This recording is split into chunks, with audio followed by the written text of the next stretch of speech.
This episode is supported by Little Saints. More than a non-alcoholic beverage, it's a mushroom-infused cocktail that elevates the soul. Use code TheMothers20 for 20% off at littlesaints.com. That's TheMothers20 for 20% off at littlesaints.com. Now, enjoy the episode. Hello, everyone, and welcome back to The Mothers. I'm Sarah Brown in the lucky role of getting to ask some very impressive people how they think about identity, purpose, and ambition as they navigate career and motherhood. A reminder to follow us on Instagram at The Mothers Pod and review us on Apple or Spotify. Ideally 5 stars, or don't bother. Can I say that? I just did. And along the theme of can I do that, this week's guest is, as Kylie Kelsey famously says, someone I have no business talking to. Former First Lady of Massachusetts, Lauren Baker, now founder and CEO of the Wonderfund. Her husband, Charlie Baker, was our governor from 2015 to 2023. But enough about Charlie. This is about Lauren. After getting her MBA from Northwestern, Lauren had a long career in advertising at Hill Holliday in the 90s, which at that time had on-site daycare. What? As you'll hear, that daycare was critical to her ability to continue working as she and Charlie welcomed each of their 3 kids. But then a few things happened that led Lauren down a somewhat unexpected path. One of those things, yes, was her husband becoming governor. But you'll also hear some very relatable reasons around lack of childcare, commuting, and wanting a career pivot. It was also a path that made it really hard for Lauren to hold on to Lauren, as she was such an effective and sought-after enabler to the trajectories of everyone around her. What I also found fascinating and metaphorical was Lauren was a critical player in helping Charlie get elected, from fundraising to building coalitions to keeping her kids feeling safe and somewhat normal. Charlie becomes governor with all the responsibility, clout, and power that office offers. Lauren becomes First Lady of Massachusetts, which, as she shares, is an office with no duties and no budget. On the one hand, I get it. You vote for an individual and tax dollars go to that individual's remit. But I also find it fascinating and an extreme and public model of the role partners can find themselves in. Essential to the home and enabling others, but not getting paid, and in certain ways, no power. To her great credit, Lauren turned this into an opportunity to blaze her own path and make the office what she wanted it to be. But it was a long time, years, before Lauren kind of came back to herself and found a way to feed her own professional ego the way she needed. We talked a lot about ego, by the way. Are we supposed to conquer it, or are we actually supposed to listen to it? Interestingly, it was a professional move that helped her get back to Lauren when she founded the Wonderfund, which is a beautiful organization funding enrichment programs for 30,000 kids engaged with the Massachusetts Department of Children and Families, aka DCF. Think music lessons, college test prep, sports teams, summer camps. I'd encourage everyone to visit wonderfundma.org and choose how you want to support. For Beantown locals, they're also hosting a fun holiday fest at the Lenox Hotel on November 13th at 6:30, which I'm planning to attend too. When Charlie was governor, he and the media would often talk about how people may like Charlie, but they really love Lauren. I get it. Lauren is smart, capable, driven, honest, warm, joyful, and a consummate mother who loves her kids and wants to elevate the lives of kids across Massachusetts. At this point, she's also seen so much, done so much, and seems wonderfully not defined by any one part of herself or by any one part of her life going particularly well or not well. She knows herself. And isn't that a state of being we'd all like to achieve? Lauren, thank you for taking the time to share your story with us and for showcasing the resilience so often required for mothers to find themselves again.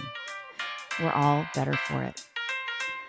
So, dear listener, please enjoy our conversation with Lauren Baker.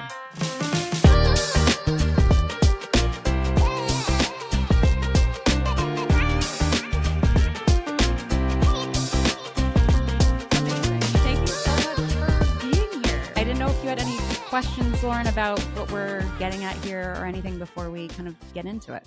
No, I mean, your briefing was so cool. And I love the questions. I've never been asked a lot of these questions, so it was really fun to think about them. And I thought the questions were really cool. And I love what you're doing. You've found like a niche where you're right. There's a ton of stuff on parenting and all that. But from the perspective of like a professional or the, you know, the person that you are before you have kids, and, you know, how do you keep that? I think it's cool. Yeah. And I think it's good, you know, to acknowledge that. It's different for everybody, I'm sure, but like you change as a person when you have kids. You can't help but do that. And then it trickles into everything about who you are. So it's cool. Yeah, totally. Amazing. Well, thank you for coming along for the ride. So the way we like to, and these babies sometimes chimes in and He has a lot offers to his own say. commentary. Yeah. But so we like to start with this kind of broad question, allowing our guests to kind of tell their version of their story, because I think many of us have stories told about us. If you could think, Lauren, about how you might tell the story of or describe how you got to the Lauren of today, and any through lines in retrospect, we can certainly ask about that later. But yeah, how would you describe your journey thus far? I mean, you know, the easiest way to describe it is I grew up in a really traditional family where my mom was a stay-at-home mom, my dad was an executive, and traveled all the time. And my mom went to law school when I went to college. And she's the first person in her family to go to college and then the first person in her family to become a professional. So that's kind of my role model. I got to go to college, but I always knew that I wanted to go into business. So I went to business school, got my MBA, and then went immediately into advertising where I spent 15 years. And then I wish I could say there was like this plan, but it kind of upended. So I went from advertising to stay-at-home mom to working in fundraising in a college environment. And then my husband ran for governor, and I learned all about politics, and then he won. And then I learned all about public life. And then I started my own thing. So it's been a crazy journey, and one that I never could have predicted. And there are lots of pieces of it that I never would have chosen. But now that, you know, I'm sort of looking back on it, what an amazing journey, you know, and I'm really glad for all the different pieces. For sure. So Hill Holiday, local. You had your kids while you were there. Is that when you Yes. started having kids? How did that affect things as you were building this career post MBA? Like you know, you were in the world guns blazing, ready to do your thing. How did the kids influence any of that? Well, I think I was super lucky for like my mom's generation who broke the glass ceiling. And then lucky, really lucky and blessed again that I went into advertising, which by the time it was 1990, a lot of women, at least 50% women at Hill Holiday. And Hill Holiday was really family friendly. We had our own daycare center in the, you know, in the building. And it made a huge difference in my life, you know, and in all of our lives, because we had to commute with the kids, which was not awesome. But you know, from 8 to 6 every day, they were in the building and you could go visit them at lunch. That made being a working mom so much easier, you know, and I learned everything I know about being a parent from the amazing women who ran the daycare center. That's so special and like It, not common or heard of, I especially didn't in the know Hill Holiday 90s. had That that. kind of support. Yeah. Yeah, it was unusual in the 90s and, you know, a huge benefit. It, you know, it allowed me, you know, really to keep working. It was just great. Like, but when my oldest kid hit 5 and he was ready to go to preschool or kindergarten, I mean, that was when I was like, okay, you know, I can't, we live on the North Shore and I worked in Boston. You know, and the other two could have gone to Hill Holiday Daycare, but it didn't make sense. So that's when we entered the wonderful world of having a live-in nanny, which, you know, again, was another solution for childcare that made everything possible for us. And we were really lucky to find somebody like you, V, you know, like a person that could just live with our family and just sort of be there. So that was, you know, a huge thing. Yeah. And then right now there's I don't know how much you see of it, but there's a lot of discussion about women entering the workforce, leaving the workforce, mothers, and specifically in this context, but mothers leaving the workforce, entering the workforce, ramping up their careers, ramping them down. This whole concept of a power pause. I don't know if you've heard about this, but sort of reclaiming their career path and saying, maybe I don't need to be 100% on at work my entire journey. It's a long journey. Let's take a moment, recalibrate, if I can, be with the kids, evaluate what I want after that. How did that play into the decision to pause, eventually leave Hill Holiday? How, in retrospect, do you think about that time? I mean, it was, to me, like, you're quite, like thinking about, like the why behind and the sacrifice and all of that. Yeah. This was it for me. And in those days, and in advertising in particular, there were 18 people standing in line waiting for your job. It was very competitive. And it was just a great job to have, and everybody wanted it. And so it was really competitive, and there were a lot of people trying to claw their way up the ranks in an ad agency. And so to take a maternity leave was a little bit risky because somebody has to fill your spot while you're gone, right? And so, you could always come back, but you might not be on the same account anymore because, they can't wait for you to come back.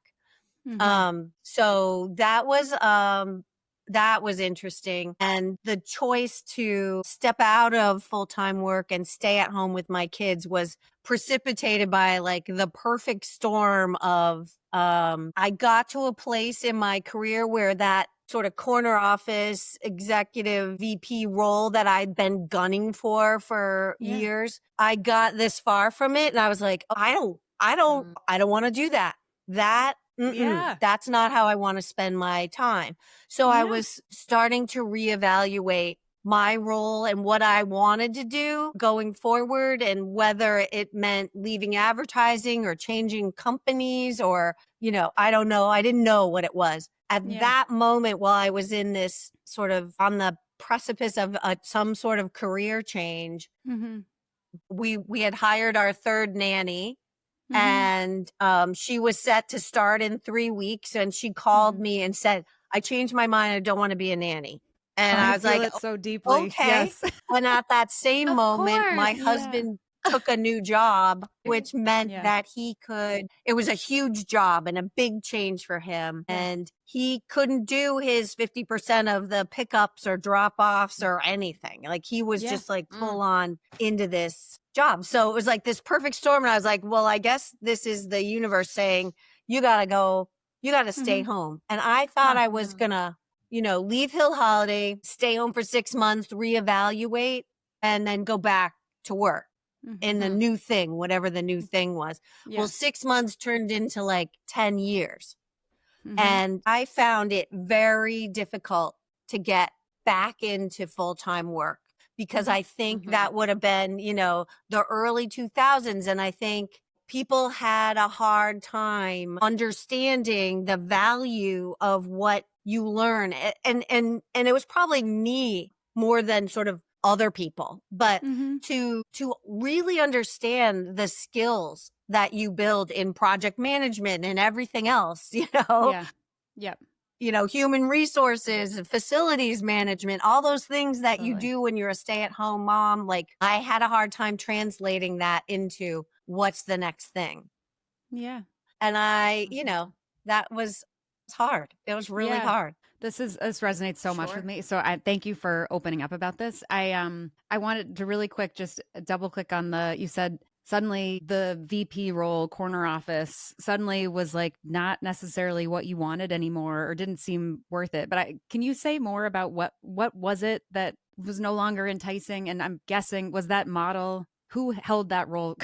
were these men that were doing this at that point, or were there women that you looked up and saw, okay, that life is what I want or what I don't want? I mean, it was both. My boss at the time she still is a woman. And, her kids were younger than mine actually at the time. And, it was less about the sacrifice that she was making to work full time because I was doing the same thing, but Yeah. it was more about sort of the content of her day to day. And the closer I got to her and her role, the more I realized like what I love about advertising and communication is the strategic part and really trying to problem solve and create the best strategy and the sort of how do you translate that strategy into effective communication and all. I love that part of it, the really sort of hands-on part. And what I noticed that the senior people were dealing with was all the other stuff, the politics and the staffing issues and the client issues and the, I was just like, that is not how I want to spend my day. Yeah. To be like a cog in this wheel. And I don't know. It just didn't seem as exciting to me. Yeah. And I think the other piece of that was I was doing, I was in advertising, right? So I did beer, I did soft drinks, I did a ton of like computers. And then when this thing called the internet became a reality, it was like, oh my God, you know, Yeah. seriously, like, No, I believe it. I and mean, with golf AI now, balls. it's happening a little bit too. Yeah. Yeah. Yeah, right. But I got to the point where I was like, I don't care if I sell another golf ball, a beer, or a computer. Like, I don't care about that.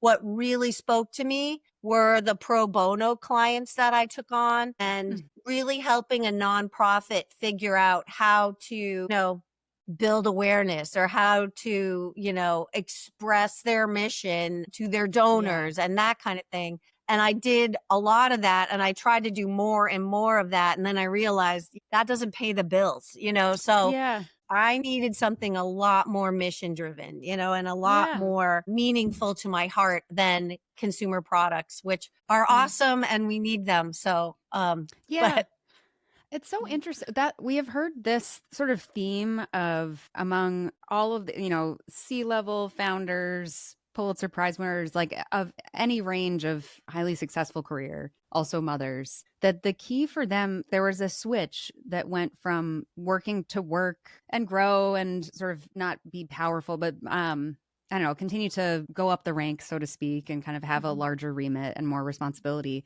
There's a moment for many where there's this inflection of, to put words, kind of summarize what they say to us, is basically, if I'm gonna work and I want to work and I need to work, often, typically, it needs to matter. And there's something that mattering wasn't quite as pronounced as what I'm picking up on from everybody. And it sounds a little bit maybe showing up with you of there's something about kids being in the world and maybe taking on this role of mother where there's something that people become a little more altruistic or something.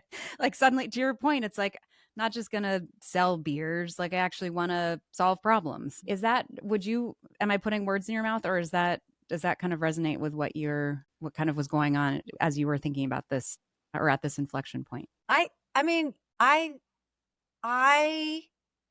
didn't think of it in terms of, because now I'm a mom and I see the world differently. I didn't think of it that way.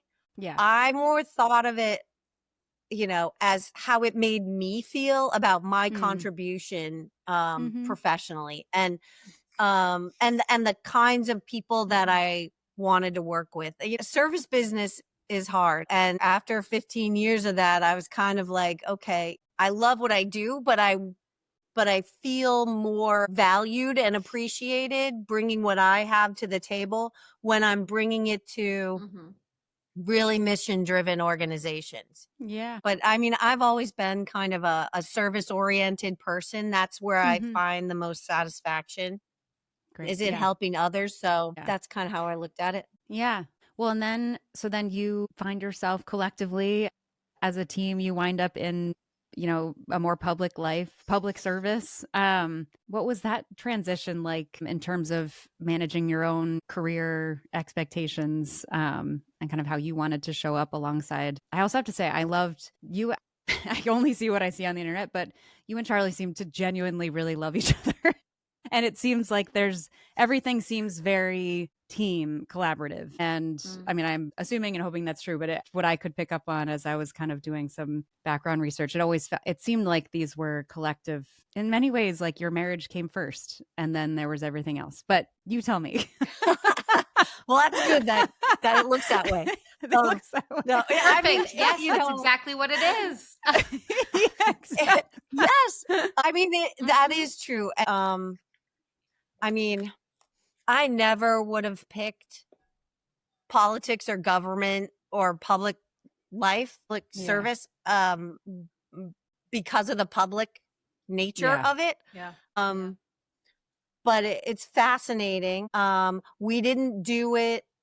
I mean, we had an opportunity to do it when our kids were sort of in like middle school and elementary school, and we turned it down and decided that it was too soon. I don't know how people do it who have young kids because as a spouse or a partner, you either have to be all out or all in. You can't tread the middle ground. And, you know, the first time my husband ran, I really thought, well, you know, my job is to protect the kids and keep everybody feeling normal and, you know, just keep things running. And then I'll dip into the campaign when I can and, you know, be there.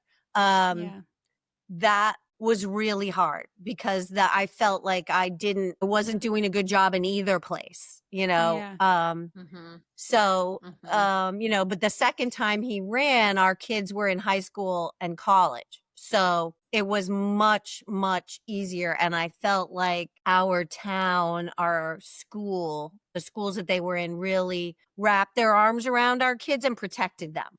And great. Kept, you know, the teachers were great. And because you don't know what you're going to get, right? You just know that if you know, if your dad is running for governor, people are going to pay attention to you. And if you make a mistake or you say something wrong or whatever, you do something great, everybody's going to have something to say about it. And that's really hard. It's hard enough to be a kid, but to have your parent be in public life makes it way harder. Truly. It's really beautiful that at all different stages of your children's lives that different people stepped up in different ways and that you also got to learn from that. And the fact that you're open to that, because I think for many people, it's hard to like accept help or accept that maybe I don't have to do this all by myself. And the fact that you were like, it's okay that like the teachers can step up in this way, or it's okay that like we have these nannies and like, that's cool that we could do this together. I think that's a really beautiful thing for you and for them, for everybody. Well, thank you. Yeah. I mean, I wish I could say any of it was intentional. It just, you know, it was the reality for us, you know? It takes a village. So Lauren, you're helping your husband run successfully for office. He gets into office. You're also, it seems like you're obviously sort of protecting, raising, it seems like hands-on parent to 3 kids. And then also various there's the Baker Group, you started the Wonderfund, like you're also continuing to build your own career or move into a different area, which is a lot. And I'm just curious how that was experienced and what was the driving force? I personally am someone who takes a lot of identity out of work, which is not necessarily healthy. But as I sort of look at your career journey, I'm just curious if there was a sense of sort of like trying to hold on to Lauren in the middle of all of this and how that went. I mean, absolutely. Yeah, I did. I totally lost myself in the course of it, which was really hard. Like I always put like my professional identity is like the first thing that I would say. Well, I'm you know, and in the you know, in the 80s and the 90s, women were really fighting for, you know, equality in the workplace. And I mean, I think that still happens, but I think it's so much better now. I'm so excited about that. But I will never forget. I had my last day at work on a Friday, and the Monday after that, I went to an event with my husband. We were at some cocktail party, whatever, and some lovely man introduced himself to me. We were talking, and this is my wife, Lauren. And the man said, well, nice to meet you. And what do you do? And I was like, Yeah. I'm a stay-at-home mom. And it was like, oh, that's lovely. Yeah. And I was like, oh my God, I lost, like, oh my God. So that was super, super hard for me for a long time, years maybe. And, part of my reaction to that was to say yes to everything. So suddenly I was running the garden tour and the town soccer and the this and the I joined boards and I did so I was so busy, too busy, all of it volunteer. And, and it was great and I learned a lot, but it didn't feed my ego at all, which is interesting. really hard to learn because you put a lot of stock in your profession. I went and I earned my MBA and I wanted to put it to use and I wanted that professional sort of ego satisfaction that comes with getting a paycheck and having a title and, all that stuff. And I didn't have that. Right. Yeah. And that was really hard. And so I say to women all the time now, you don't have to step completely out of your professional life. You don't have to. So if I had it to do over again, I would have found a way to continue to get paid for the work I was doing. The volunteer stuff was awesome, but in my own head, it didn't feel as good, which is really interesting. Makes a lot of sense. So from that, is the paycheck the thing that makes it feel like this is something that I'm thinking about often too. And the interest of being someone who both my parents are writers. I come from this world of deliver something useful, good, productive. Capitalism, corporate America, don't sell out like that. It's not about the money. It's about doing something with integrity, which is a lot to, it's not in some ways not realistic. But I also find myself, now I'm doing something that feels very important and has integrity and eventually will hopefully be lucrative. But it's funny in this interim as a startup world where I don't have that paycheck that I largely ended up sort of taking for granted in my Google life. And it's interesting. I really wrestle with what that means because there's a part of me that says my value isn't dictated by my salary. But there is a part of me that says, do I deserve to breathe if I'm not generating money in America? So I'm curious, tell me your wisdom. What did you figure out? Or have you figured this out yet? Yeah, well, I mean, and everybody's situation is different, right? And huge respect for all of that. Yes. I was in a very lucky place where I didn't need to work to pay the rent or the mortgage or whatever, right? Because my husband had a big job and we were fine financially. And that was a huge blessing. Yeah. So if you as a woman you have to have an income to pay the bills and survive, that's a completely different story, right? Yep. And women are insanely capable of keeping 100 plates spinning at the same time. Yeah. For me, it took me a while to get over the connection between having a paycheck and adding value and being a professional, right?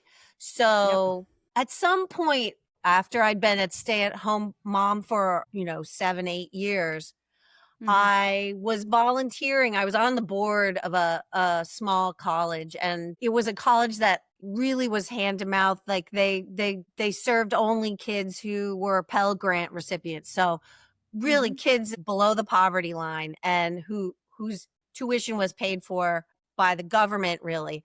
And they had this big upheaval and got a new president and needed they just needed everything. They needed marketing and communications and fundraising and development and all that stuff. And as a board member, I was trying to help, but I I just said, you know what? I'm just going to take that job. I'll take the job. And they offered to pay me to be the one woman department of institutional advancement, right? Raise all the money, do the marketing, do the communications, all that stuff, which I loved. But then I was thinking about it and I'm like, okay, so if you're going to pay me, then I need to raise the money to pay me. Yeah. And like, that was just dumb. And then I realized like, okay, so I'm going to volunteer and do this job as a volunteer. And that's a whole lot of money that I don't have to raise so that I can throw everything I raise right into the college. And it was just a different way of looking at being a professional, right? Yeah. And I parlayed that into a couple of things that I did as a volunteer. So it fed my ego. It was fine. It was great. Great experience. And it helped me get back into the workforce in a meaningful way. So Yeah. I mean, I love this. I also appreciate your use of talking about your ego, because I think there's something that happens to women and mothers where we're supposed to like not have an ego. We're supposed to like kind of conquer your ego. And I think, and then it gets sort of conflated with ambition. I think whatever it is, we have desires and wants and needs and ambition and egos that deserve to be stroked and nourished, and we've worked hard for for the capabilities that we have, and we want to be able to share them. So yeah, I appreciate that you so naturally bring bring that into the conversation. well, I mean, it's important and it's a real thing, right? I You agree. worked hard to earn your professional standing and your degree and your experience, all that stuff. And it's part of your identity. And so I think you're right. I think, once you have kids, whether you're in sort of a traditional family, like we are both, my husband and I, both of us had moms who stayed at home when we were growing up. So that's what we were used to. Yeah. So we sort of naturally gravitated to that. I was like, oh, I guess I'm the one who's going to stay at home because we don't have a nanny. It never occurred to either of us that he would stay home. Yeah. It never did. And men didn't do that really. Yeah. Yeah. Totally. I mean, even now it's pretty rare. Yeah. Right. Totally. But way less rare, than it used to be. And I think your generation, you guys are so lucky because organizations have had to adapt to the needs of working women, especially women who have children, because no matter how hard they try, men are never going to be mom, and kids need mom and they want mom. And we're just the natural glue in a family. And so something has to give. And I think organizations are getting better at understanding how to accommodate that. And the world learning how to work remotely has made a huge difference in that, I think. Yeah. Yeah. Do you have grandkids now? Or are your kids now parents in some way? Because I think it must be fascinating to see what you've been through and then sort of coaching in some way, or at least observing how the mothers in your kids' world are kind of in some ways reaping the benefits. I do think that it is better. I do think one thing I grapple with is the merits of maternity leave that I think can sometimes turn into, which I'm super grateful. But I think all parties involved should have a similar length of leave. Because I do think that I am curious if the sort of default parent, the mom role, is kind of formalized and institutionalized through maternity leave, where mom is home, and so very naturally becomes the default parent. And what would it look like if in a classically heterosexual couple, etc., but if dad was home for those, I don't know, 3 to 6 months and became the default parent and mom wasn't there? I wonder what that experience would look like. I mean, I think that's a really interesting thought. I have 3 kids. They're 34, 31, and 28. Our oldest has a 2-year-old, which is awesome fun. We don't live close, they live in DC. So we try to see them once a month or so, every 6 weeks, which is not enough, but it's great anyway. Yeah. And so their experience is very different than ours becoming parents. Cause yeah, I mean, my son took off maybe 3 weeks, not a lot, Yep. but he was anxious to get back to work. He worked for a startup and it's like they really kind of needed him to be there. Yeah. Our middle kid is married and they're both working. They're in that, Yeah. they're really striving and trying to get to a certain point where they feel like, okay, we're secure, have enough experience to parlay into our future careers, whatever those are. So now it's good to have a baby. And I keep saying to them, like, there's never a perfect time, right? And it's going to change your life completely. So just keep doing what you're doing. And if you're lucky enough to have a baby, then you'll morph around it. Yeah, totally. Yeah. Okay. I want to make sure we talk about the Wonderfund, Lauren. And I am also curious about sort of the genesis of it while you were in office. I love that you but there's also some quote that I saw from you, by the way, that was talking about how there was no official expectation of First Lady of Massachusetts. And you were like, I'm going to make this what I want it to be, which is really empowering and a really strong statement. And you could sort of take that for so many ways that mothers are kind of pioneering. No one's told me how to do this. I'm going to do this my own way. And kudos to you for really like creating that role and setting sort of a path for others. But I'm curious how the Wonderfund, where that came from. It's a beautiful organization. I love hearing all of your marketing background because it very much comes into play. It's beautifully branded. It captures the heart. The messaging is great.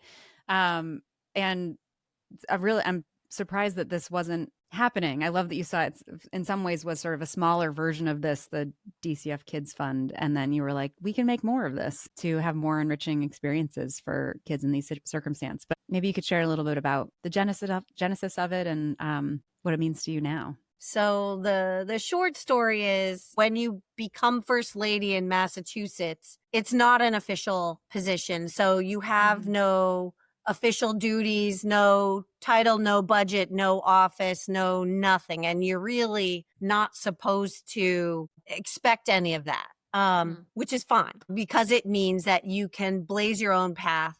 And what I wanted to really figure out a way to impact the lives of children all across Massachusetts. And I started paying attention to the Department of Children and Families because kids in child welfare are very vulnerable. It's not their fault that something went wrong in their family. And now they're engaged with all sorts of adults in child welfare. And I found that little tiny organization, the DCF Kids Fund, which was basically a pass-through. A social worker set up the 501c3 so that she could bring private donations into a public agency to buy holiday gifts for kids. That's how she started. And she had just retired when I found this organization. She wanted her work to continue and the board was trying to figure out how to do that, right? I think they always wanted to grow, but they didn't know how they were going to do that because they were just a volunteer board. So I met with them and I said, I'm doing this. I thought I was going to raise them a little money, build awareness and help more kids and then move on to the next initiative. And the more I picked at it, I was like, so tell me about your budget. And they were like, you don't really have one. Like whatever we raise, we buy gifts with. Like that was it was just a pass through.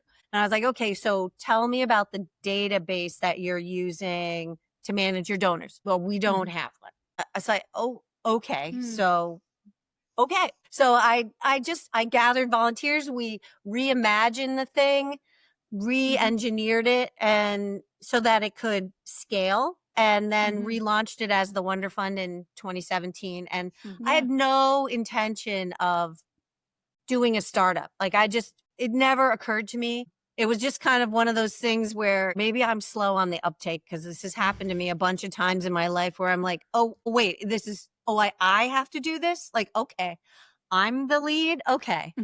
All right. So, and I just started going and I I leveraged the heck out of the fact that my husband was governor because people would take my phone calls. And I just worked super hard on raising money and building this thing out. And it's my favorite job I've ever had. I wish I hadn't been afraid to enter the world of startups when I was younger, because this is super fun. Every day, even now, 8 years in, every day there's something where somebody says, here's a kid who needs X therapeutic camp. And it's like outside, like, can we do this? Like, just say yes and then hang up the phone and then let's figure out how we're going to do this. And it's just every day there's new challenges and problems to solve. But it's so meaningful because when you solve the problem, you really make a difference in a child's life. And that for me is like what it's all about. There's a lot of research and science, and there's a lot of qualitative research that goes into it, and really trying to understand what these kids really need and what's the best, fastest way to get them what they need while they're engaged with child welfare. And, really trying to just, help these kids help mitigate the impact of all the trauma they've been through so that they are in the best possible position to grow up and reach their highest potential, whatever that is. So it's awesome work. I mean, it's super fun every single day. Yeah. You did light up the second we started talking about it.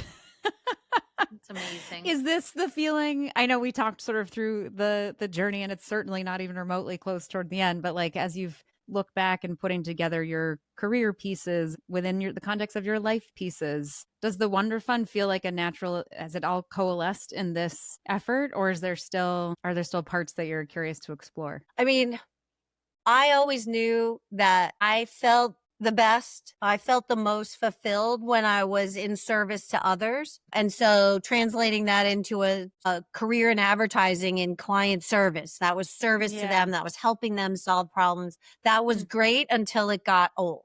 Right. And then, so each thing I've done has been a building block that enabled me to have the courage to go and start this thing and think that I could do it. So it's all been building to this. And I always thought I wanted to run a nonprofit. Now I am. I think this probably is the my last big thing. I don't know. Never say never. I don't know.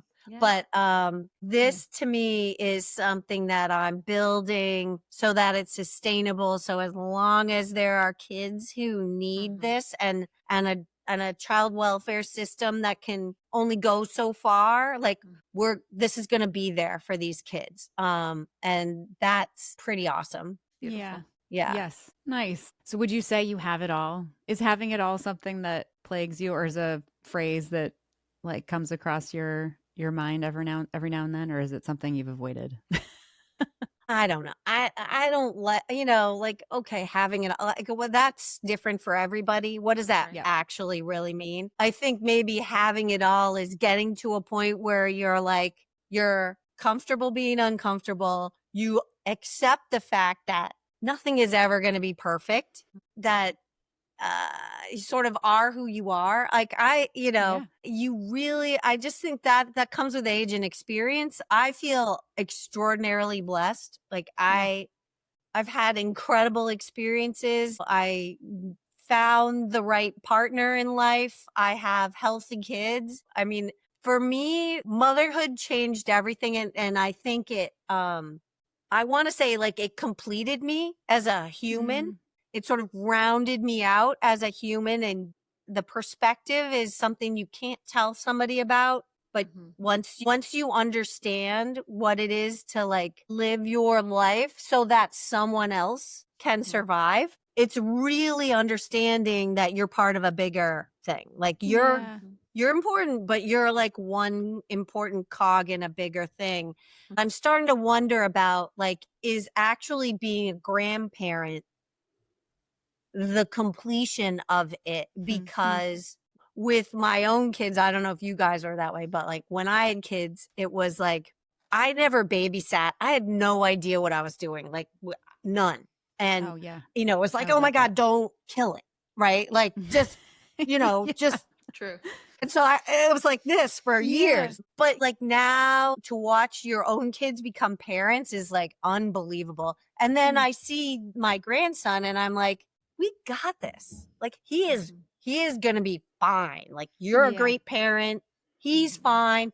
I'm so much more relaxed. And with him, I understand that the chores don't matter. Like what matters is sitting on the ground and playing cars for 6 hours. If that's what he wants to do, then that's what I want to do. And as a parent, like that's the thing I think I would say to myself as a young parent is like, the laundry can wait. You don't have to cook dinner. Like if you have a chance to like really be 100% present with your kid doing what your kid wants to do for as long as they want to do, then do that. Because no one cares about whether the garden is weeded or the groceries are like, it like that. And I always was like, oh, I'm going to play with you for 5 minutes and then I'm going to flip the laundry and then I'm going to come back and then I'm going to start dinner and then I'm going to, I'm going to clean the house and do the bathrooms and that. And I wish if I could tell myself, would you just relax and just be present? Because it goes by so fast. And that is the most cliche thing, but it is the most true. The days are super long, but the years go by like Years that. are short. Totally. Yeah, that's really good advice, being present. I totally agree. You jumped beautifully to our closing questions. One of them is, what would you say to your new mom self? I think maybe we solved it. Is there anything that would have made it easier along the journey of motherhood, or a theme of things that you can think of? For me personally, a little more self-awareness, like really like, who am I? And an acceptance of, like you can't control it. And so don't worry about it. Like, don't be anxious about what if this, what if that. Think it through, have a plan, but relax and enjoy the imperfection of it. Just roll with it more. And I think the older I get, the more I roll with it. Maybe I'm going too far the other way. I'm like, what? We'll be fine. Whatever. Yes. No, I love this. You said earlier, like getting comfortable, being uncomfortable, and enjoying the imperfection of it all. I think those are really wise phrases. So thank you. Our last question is sometimes emotional in a beautiful way, but your kids might be listening or one day they might listen to this episode. Is there anything that you'd like to say to them? I think I would say enjoy the ride, live every minute, and family is everything. We're blessed. We have a great family, and that's the heart of it. Yeah, it's emotional, right? I know. Yes. It's like, take a whole life of wisdom and what do I need to tell? What do my kids need to know? I totally agree. Family is something that I didn't appreciate enough until I got older, I think. And it really is, it's the thing that's there with you forever. And I think the sooner that you know that, and the sooner that you're willing to prioritize and invest in it, like that will pay off more than any other investment. And congratulations on building a beautiful one. And thank you for sharing yourself with us. This was really great. It's really been an honor to get to know you. You're so impressive and you have so much to offer and are leveraging so much. So thank you for all that you've done in this interview and to the Commonwealth. Thank you for your service, as we say. And thank you for being a part of this conversation. I know our listeners will learn a ton about how to be their full selves. So thank you. Yeah, thank you so much, Lauren. Well, you're so welcome. I'm really honored to be invited. I think you guys are onto something really cool, and to sort of keep the conversation going and encouraging mothers to become all they can be and not be afraid is real. Not be afraid to, take a risk, do a thing. Yes.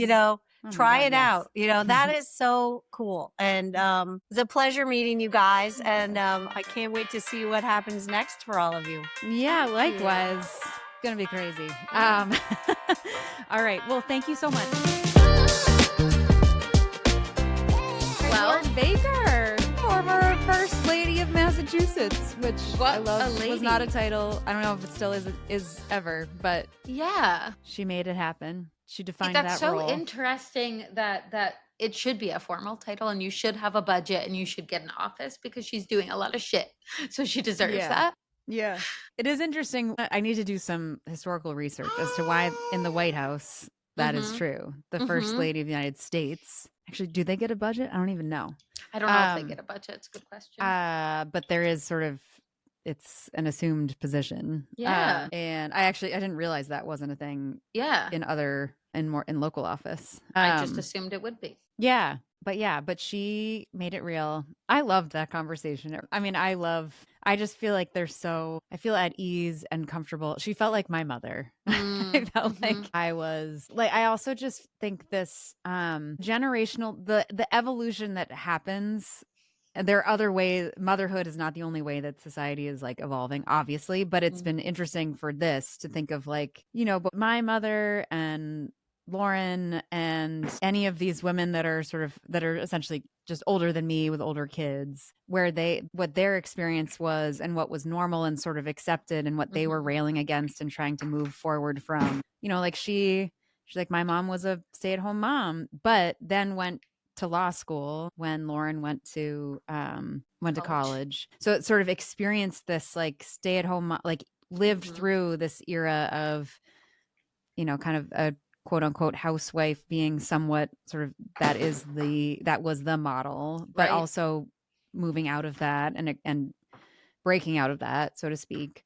But also she herself, now her own person, mother herself with her own career, like I think these models subconsciously, consciously or not, really do live with us. And Lauren wanting to take, then she sort of, Hillary Clinton, for whatever anyone wants to think about her, always talked about this, like it's a baton, like passing the baton, and it just takes a long time. It is, I feel like what we saw with her, stay-at-home mom to law school, and then Lauren herself, college, MBA, wanted to be a VP, corporate track, big, and was on track to have these bigger and bigger jobs.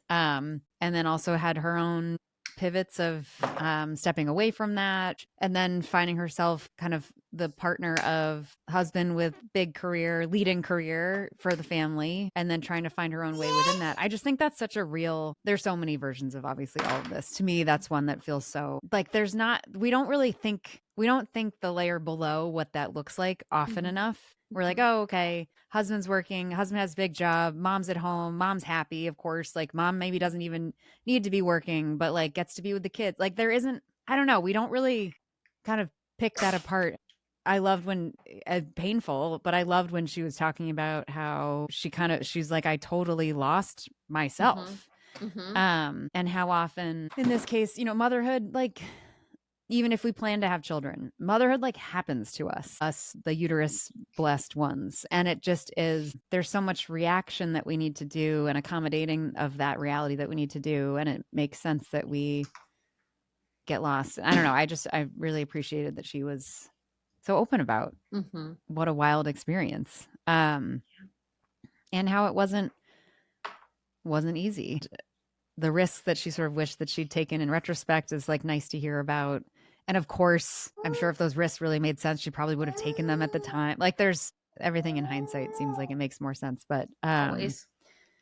Yeah, I feel like also the wisdom at the end, this like, which just comes with growth. And I think it comes from just like enduring so much of life, but just this idea of wrapped up in the question of what is having it all, and her saying this sort of just the resilience and being comfortable, being uncomfortable, like enjoying the messiness. Like there's something that, I don't know, these like ongoing inflections and reflections about the tension of ambition and striving, and also wanting to be grateful, and also wanting to be present, and also thinking family is the most important thing. Like it's just, it's hard to navigate all of that and feel whole and present in your body. Or as when we're recording this, we just put Tamara Hinckley's episode out where she talks about alignment in life and finding ways to feel like your whole self is like moving in the same direction. Like that's it's not easy. I don't even know if it should be possible. Truly. Yeah.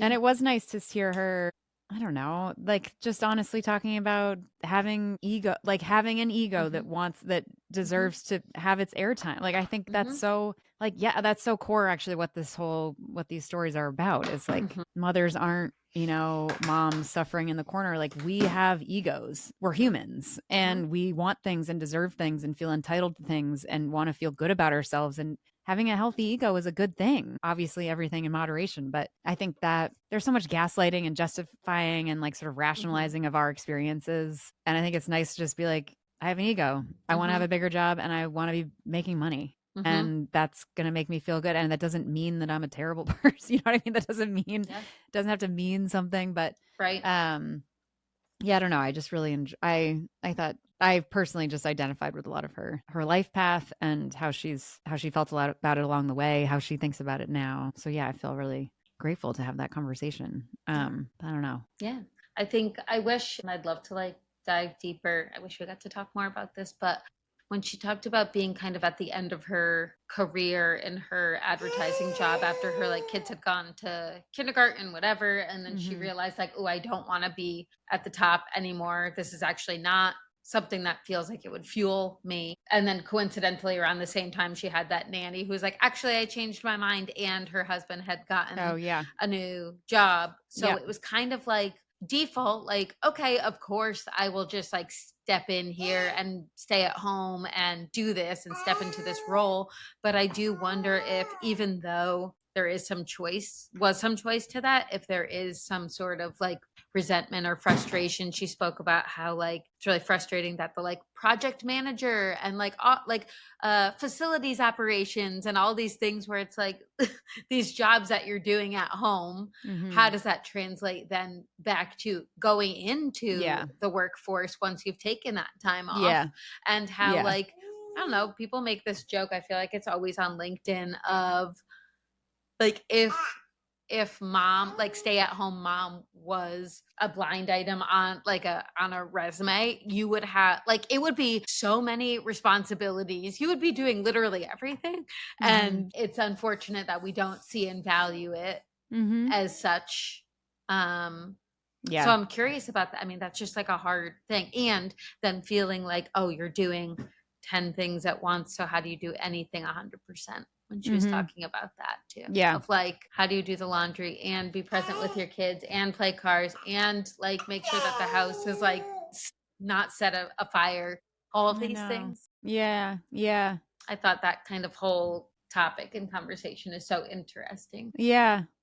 I do think it relates to what she said towards the end too, about the wishing that she'd had been more self-reflective or self-aware, I think along the way, which feels hard. I'm sure she was, but I think within that is to what you were just describing, how, you know, this is a lofty goal, but if one is in that situation, like you and I are all in these situations, but if the importance of being able to sit with yourself and decide your own what and why without being, because otherwise someone else and many others will define that for you. I think that's maybe some, I don't know, the self-awareness to know that you really want these other things, and the self-awareness to know that this setup is like maybe making you unhappy. I don't know.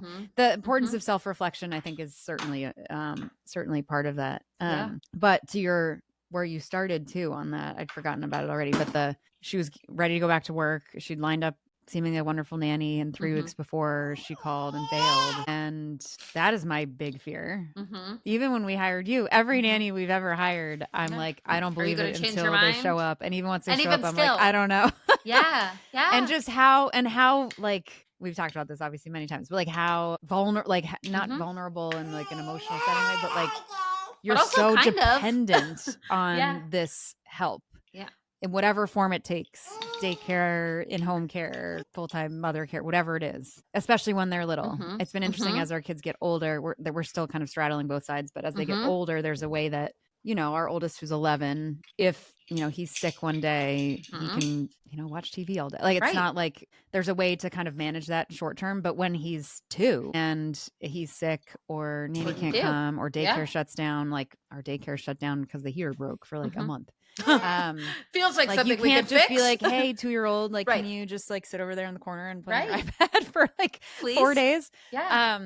So yeah, that's such a real experience too. And I think there are a lot of efforts. I wonder what's true, because I think that another kind of, not generational, but like what she described as the challenges coming back into the workplace after having stepped away for a couple years. I couldn't quite tell if it was, I think she said 4 years or 10 years, but her resume says it might not be 10. I don't know.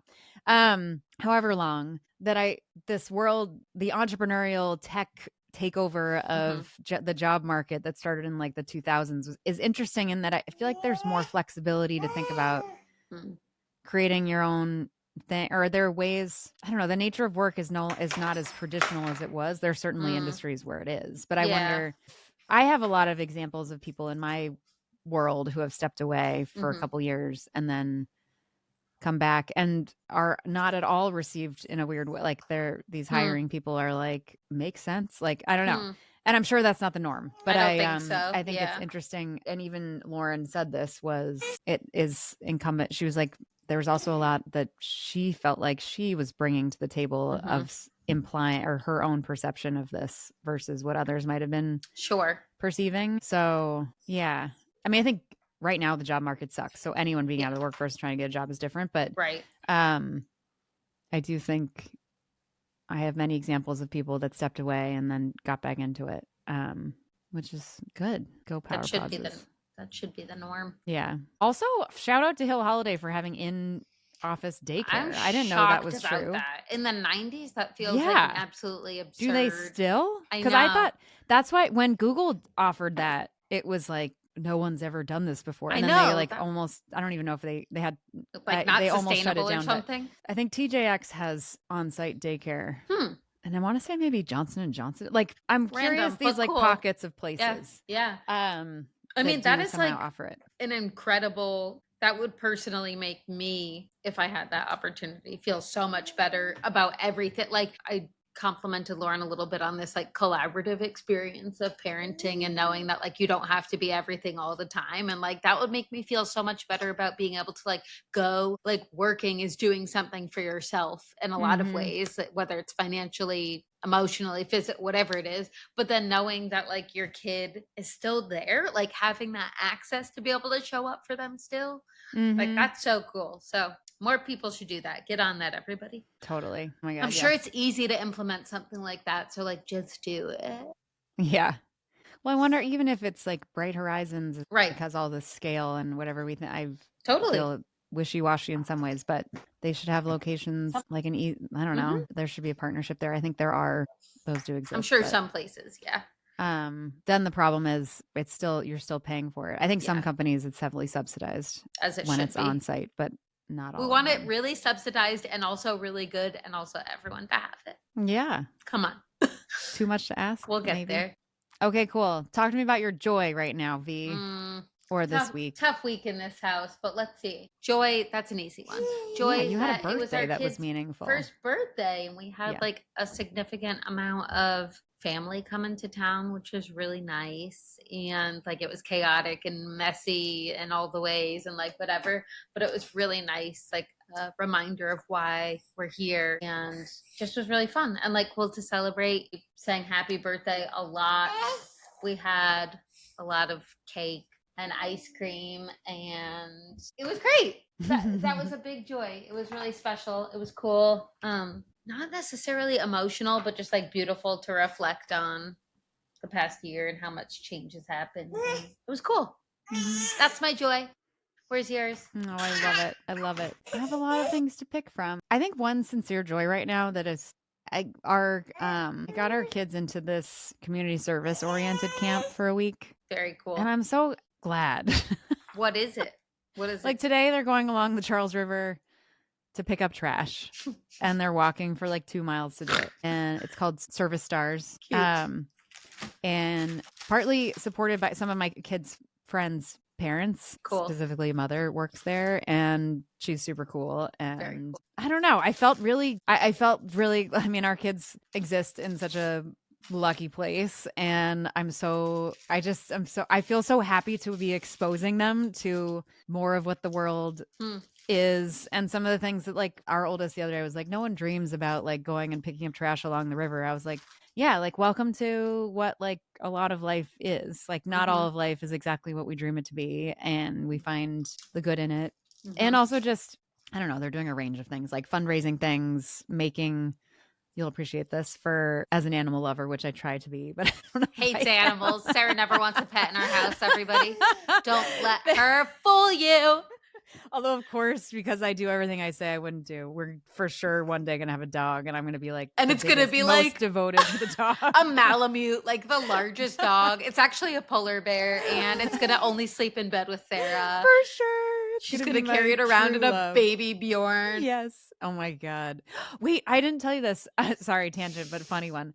I was driving around this is back when we were in Nantucket for a bit, and I turned to my left, and there is a grown man on a bicycle with a golden retriever's front legs over his shoulders, because the golden retriever is in a fucking backpack on his back, like one of those like rucksack, I don't know what it is, like what you normally put a kid in, like a hiking and backpack? The kid is the dog, and the dog's arms, which are also known as legs, that feels but in that scenario crazy. It was the weirdest thing I've ever seen, and I was like, is this allowed? So anyways, there's no way that dog was comfortable. No, but it was also so normal. Like, it was just crazy. Anyway, so I am excited that her kids are coming back from camp and being like, meh, that was hard. I don't know if I really liked that. Like, I'm honestly, yes. Because otherwise the goal is like, you want your kids to come home and be like, I had the best day. And it's kind of like, hey, like sometimes we get to do things that are not necessarily what we want to do, but what we have to do. And let's get used to that a little bit. Wait, what's the animal thing that they're doing? Oh, sorry. They learned about, so it's each day is like in support of kind of a different cause area. And one day was related to animals and animal shelters. And they did sort of context around animal shelters, also did some like safety around animals. And then also they had them make chew toys out of like tennis balls and t-shirts and stuff. Really cute. Yeah. They're doing like a car wash on Friday to raise money for something. Like, it's, I don't know. I'm obsessed with it. Whether they come out, like, I don't know. So yeah, it makes me I'm really glad. I'm really glad that everyone should sign up for Service Stars. You're smiling because your kids have to do physical labor. You're like, honestly, yes. Wash that fucking car. Wash ours. Come home and wash it. Yes. No, I think it's great. I think that's fantastic. I feel like kids are so spoiled. Yeah. No, I think that's great. Because also, like, for some people, this is camp, and for some people, like, that's their life. Like, that is real. So it's cool to be like, yeah, like, here's all ends of the spectrum. Yeah.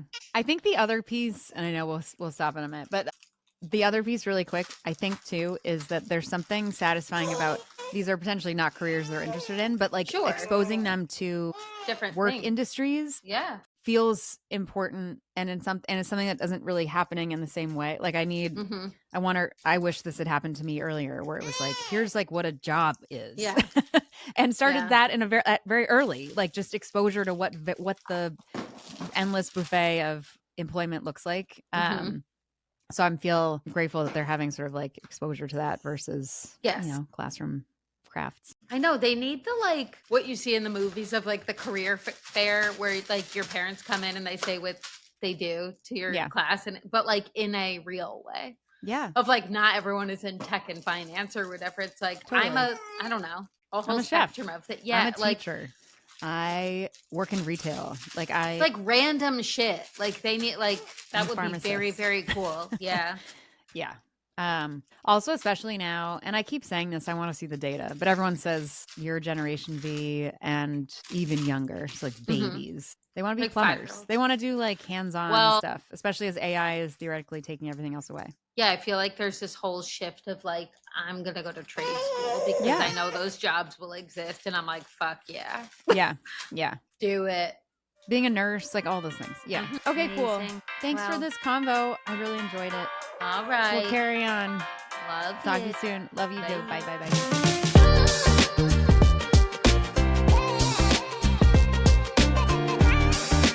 Thank you so much for joining us. Please remember to like and subscribe so you don't miss an episode and we can reach even more rock stars like you. The Mothers is a production of Backline Media, shining a light on those who carry the team.